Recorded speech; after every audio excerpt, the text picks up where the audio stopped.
Today, I want to share the 6 mistakes I made in relationship, and before I start, I want to be honest with you. I'm still single, but I don't see that as a failure anymore. I see it as part of the learning process. For a long time, I thought being single meant something was wrong with me, that I was behind, that everyone else had figured it out except me. But the truth is, this season of my life has been one of the most important teachers I ever had. Every relationship I have been in showed me something about love, about attachment, about fear, and most importantly, about myself. And these mistakes aren't things I read in a book, they are things I lived, things I repeated, things I ignored until I couldn't anymore. And I'm sharing them not because I have it all figured out, but because I don't. I'm still learning and I am still unlearning and I'm still becoming more honest with myself. So if you are single, in a relationship, healing from one, or questioning everything you thought you knew about love, this video is for you. These are the 6 mistakes I made in relationship, not from theory, from experience, and let's get into it. First, comparing. For a long time, I didn't realize this, but I was constantly comparing myself to my married friends. Every time I saw them settling down, building a life, moving toward something inside me would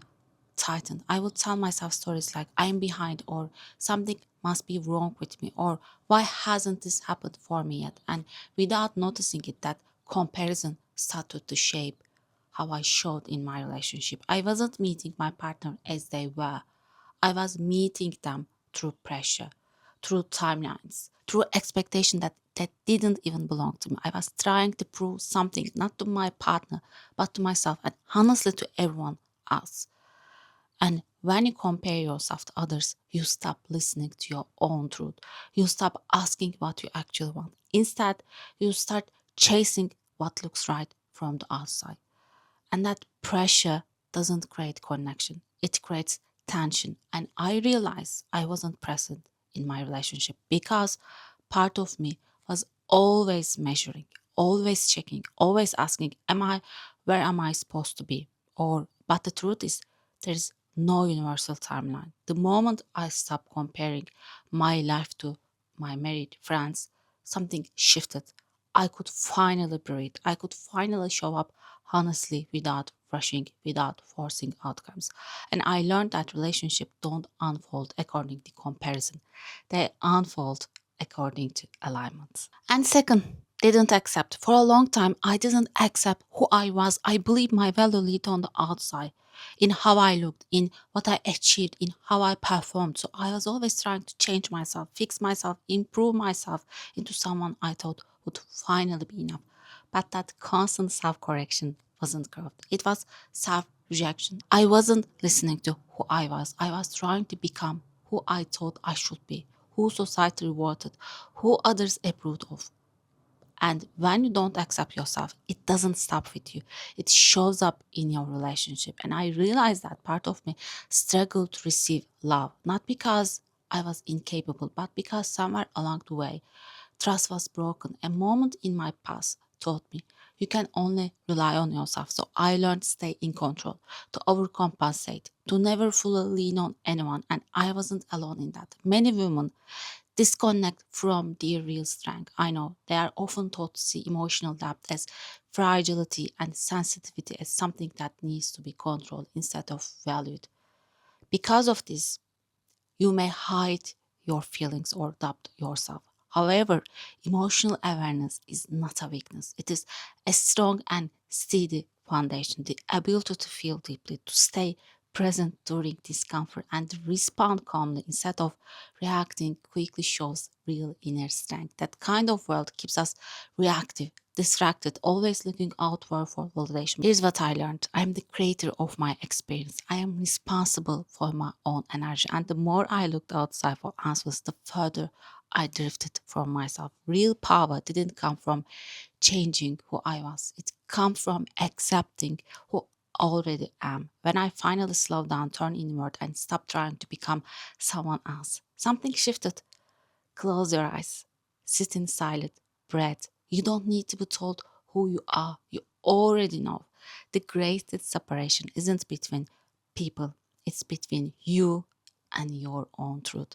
And greatness is accepting who you are and having the courage to live from that place every single day.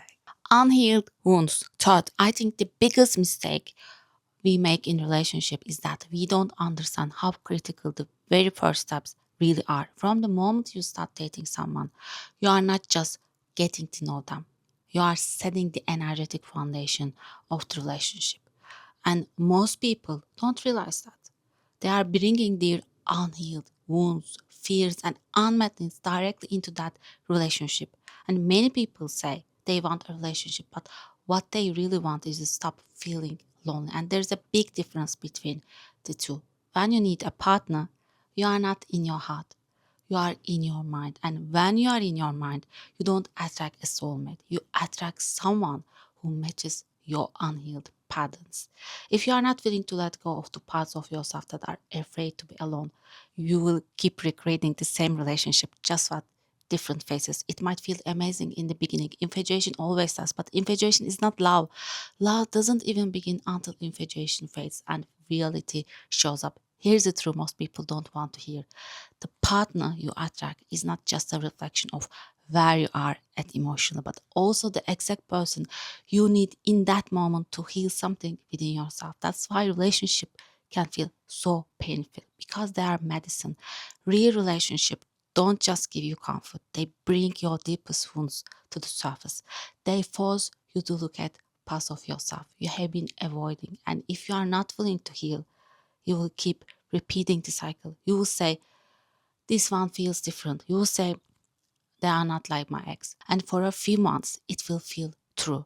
But if you haven't changed internally, the pattern will return. At some point, you have to ask yourself an honest question. What in my life is blocking my peace? Because peace is not optional. Peace is the foundation of everything. When you don't have peace inside, it shows up in your relationship, your money issues, your health, and your purpose. And healing doesn't mean blaming yourself. It means taking responsibility. It means realizing that everything in your life is either teaching you something or reflecting something within you. And the moment you stop trying to fix your partner and start looking at yourself, everything changes. When you learn to accept yourself fully, your past, your flaws, your fears, your mistakes, you naturally attract someone who can accept you too. That's when relationship stop being about survival and start becoming about growth. So if you truly want a deep soul connected relationship, don't ask, how do I find the right person? Ask this instead, what do I need to heal so I can become the right person?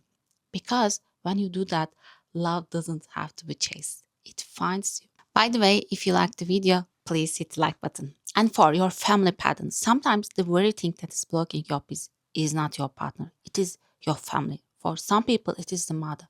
A mother who is abusive or constantly judgmental. For others, it is the father or both. I grew up in a house where love sounded like worry. My mother checked, reminded, warned, and controlled. Her anxiety filled the rooms before she did, and I thought that was care. Years later, in my own relationship, I heard her voice come out of my mind. I asked too many questions. I needed constant reassurance, and I tried to manage everything so nothing would fall apart. And one evening, I saw the fear behind my behavior. I was not controlling. I was scared in that moment. Something softened. I realized I could choose differently. Love didn't need tight hands. It could breathe. A lot of women grow up with parents who are manipulative, controlling, or emotionally unsafe. And here's the part that's hard to understand. Most of the time, they are not doing it out of evil. They are doing it because that's the only way they know how to love. It is the wounded form of love, but wounded love is still damaging. If you allow that kind of dynamic to take priority over your husband or your partner, you will never experience real freedom. You will always be torn. You will always feel conflicted, and deep down, you will resent it. At some point, you have to find the courage to speak up to your family. You have to create boundaries, and that takes courage, I know, because for many people, especially women, boundaries with mother feel like betrayal. But boundaries are not rejection, they are clarity. There comes a moment where you must realize this truth. Your family is from you down. That means you, your partner, your children. That is your primary family. And depending on the culture you come from, this can be incredibly challenging. And to be clear, there is beauty in that. There is always a reward and there is always a price. If you don't consciously choose how that dynamic fits into your adult life, it will choose for you. And often the price is your marriage, your peace, or your ability to fully show up as a partner and a parent. Many people don't realize that they are still living as children emotionally, even though they are adults physically. They are still seeking approval, still afraid to disappoint, still putting their parents' comfort above their own truth.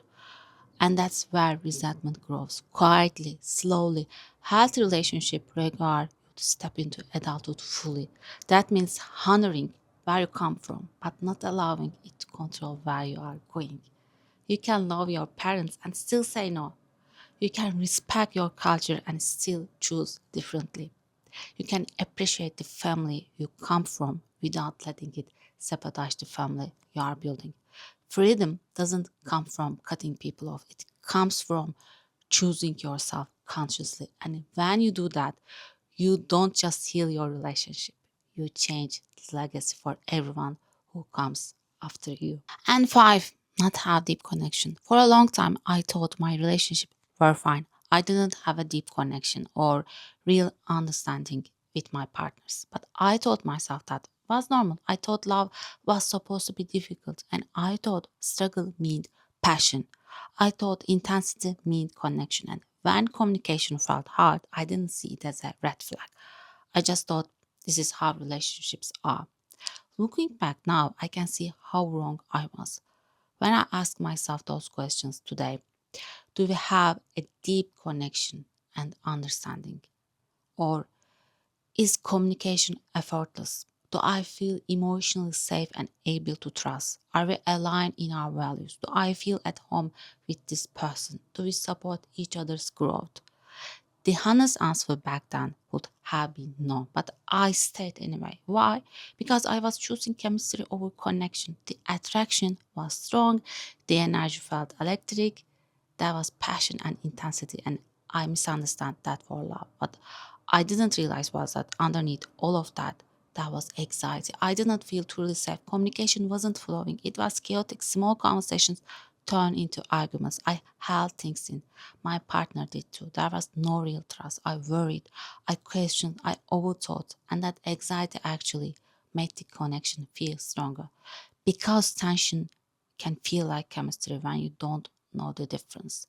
We never truly talk about values. We assumed we were aligned. We weren't. I didn't even know what my own values were at the time, and emotionally, I never felt at home. There were moments of closeness, but they didn't last. We weren't growing together. We weren't encouraging each other to evolve. We were just trying to hold the relationship together. And here's what I understand now. All of that come from fear, fear of being alone, fear of speaking my truth, fear of being seen as I really was, fear of not being enough. And what you experience in your relationship is always a reflection of what's happening inside of you. I live that. And if we are honest, most of us have carried that fear at some point in our lives. There came a moment when I realized something had to change. I knew what it felt like to live without peace, and I didn't want that anymore. Living without peace is exhausting, and when you don't have peace inside, it shows up everywhere in your relationship, in your work, in your body, in your life. So I made a decision. If I was going to be with someone, peace had to come first. And that means staying present instead of running, setting boundaries instead of avoiding conflict, speaking my truth calmly, even when it was uncomfortable. It wasn't easy. There was resistance, there was silence, there was blames, and I had to learn how to sit into discomfort without abandoning myself. I had to learn to say, I'm safe, I'm allowed to take up space, and that's when things began to shift. This kind of work is uncomfortable. Most people avoid it, but this work is also the doorway to real love. What kind of struggles are you living in your relationship? Please write in the comments. And six, blame another person. The idea is simple but powerful. Take responsibility. I had to face something uncomfortable about myself. I realized that I was always blaming the other person. Every problem, every argument, every tension in the relationship, in my mind, it was always their fault. But slowly, something became clear. Every time I blamed my partner, my mother, or my friends, there was usually a part of me involved that I didn't want to look at. Maybe it wasn't what I said. Maybe it was the energy I brought into conversation. Maybe I showed up already expecting to not to be heard. Maybe I wasn't being fully honest about what I was actually feeling. And when you walk into a conversation expecting not to be heard, guess what happens? You don't get heard. I realized I wasn't coming into conversation to connect. I was coming to defend myself, to prove my point, to protect myself. And without realizing it, I was carrying resentment, expectation, and tension into every interaction. Once I stopped blaming the other person and started looking at myself, everything shifted. Not overnight, not easily, but honestly. That's when real change began. And I realized the way I showed up wasn't authentic. I may have been manipulative. I'm sorry. I see that this is a pattern form. That kind of ownership disarms conflict. It shifts the entire dynamic. Now, zooming out, there is a lot of pain in modern relationship, and I don't think it's about man versus woman. I think it's about disconnection from self. When you realize your relationship is driven by fear rather than love, something becomes clear. Fear tries to control, secure, and predict. It watches for signs of loss. It asks for constant reassurance. If you see that what you are holding is anxiety about being abandoned, rejecting, or not enough, you can gently question it. Is this connection helping you grow, or is it only calming your fear? What doesn't truly work will keeping exhausting you. When you choose love over fear, you allow what is unhealthy to fall away naturally, and what remains feel peaceful and pressured. Thank you for listening.